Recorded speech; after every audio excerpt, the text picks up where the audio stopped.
or burning sensation is definitely 100% a nerve. Okay. So let's kind of walk through here. Okay.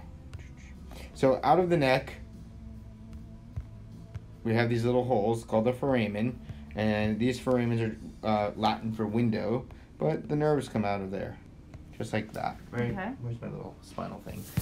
So they come out of there, just like kind of here, and I can show you on that other model there, but just out of here. And sometimes what can happen is that we can get disc bulging or disc irritation or nerve irritation. Disc irritation is when we kind of bulge the disc and it kind of goes back and pinches the nerve. Okay. In your case, is that happening? Probably a little bit. There's two differences. There's a disc bulge and there's a disc herniation. It's like stepping on the jelly donut a little bit, and then another one stepping on the jelly donut so much so that it's oozing out.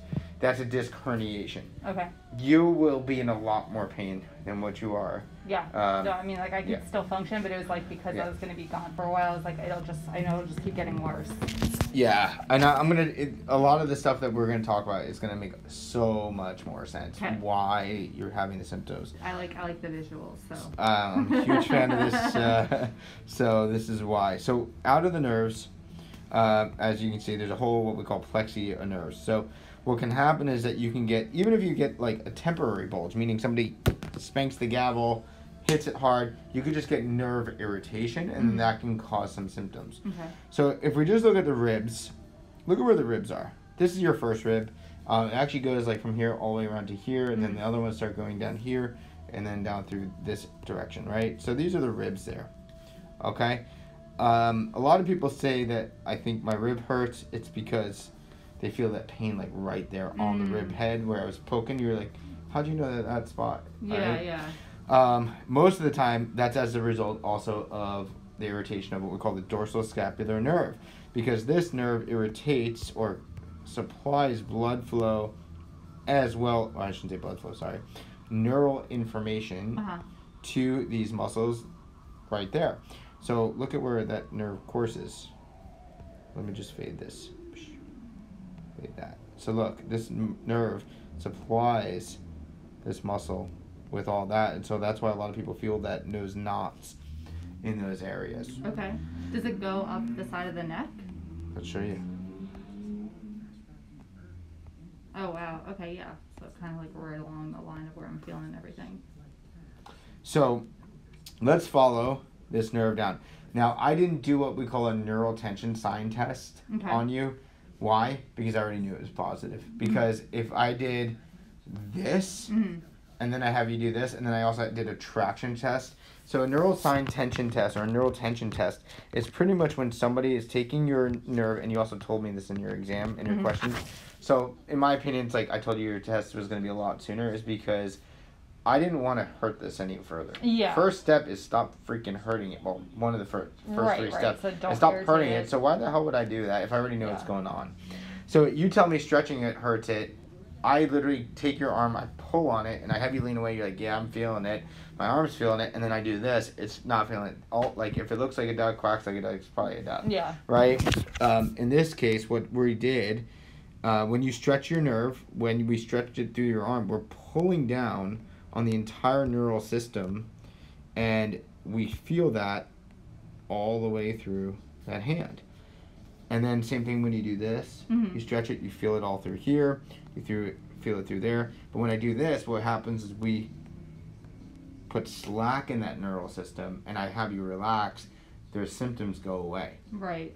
So what normally happens with these types of conditions is anytime you take a pissed off, irritated nerve and you tug on it, it gets worse. Right, that makes sense. It's inflamed. So why would you, like, if you rolled an ankle or tell me about another time that you had another injury and you rolled it and you went there and it was swollen up, you kind of just compressed it, rested it, iced it, and chilled it, like, nah, this sucks for a day or two. Right, you're not you're not just like stretching the hell out of it. Yeah. And we already kind of proved to you, and you already proved to yourself before you even came in here, that every time you stretch it, it actually made it worse. Yeah, yeah. So do not stretch this thing. If you had to run out of here right now and said, I don't know, the world's caving in, like, I don't know, whatever. Yeah. I have to go to Mexico right now, just don't stretch this thing. Okay.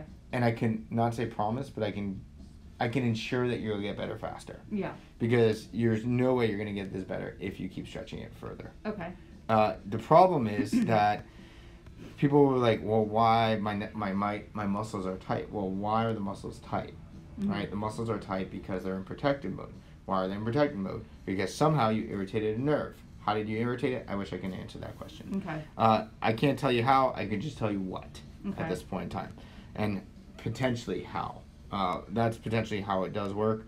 So far, before I kind of end off on some of these other notes, any questions on that? No, this is all making sense. Yeah. So that's why also you feel a lot of these deep internal pains that are kind of hard to locate. And I'm sure you've noticed that pain travels very often. It's like sometimes it's in this finger, that finger. Why does it shoot back to like here sometimes? Why do we feel it here, there, and then why do you feel it there, and then why is it there? Right. It's like every time I move, it's somewhere different. Think about this nerve root that comes out of here. Here's the spinal cord, right? This is a single nerve root. Really, a single nerve root is a single highway. A highway operating by itself doesn't freaking work, right? Because it's then where do you go, right? A highway only works, and I say highway because from New York, right? I still don't call it a freeway here. No. A highway only works when it connects the 5 to the 8 to the 52 to the 15 to all these other things, and they create a branching of a network of systems. So they're all interrelated. So even though this one nerve root might be irritated, or a couple of them might be irritated, for example, you see how they branch together right here? You see how even though this one is technically separate on a different highway, they eventually overlap to some extent. So that is a really ingenious way of our body being made. Call that evolution, call that whatever you want, spiritually, whatever you want.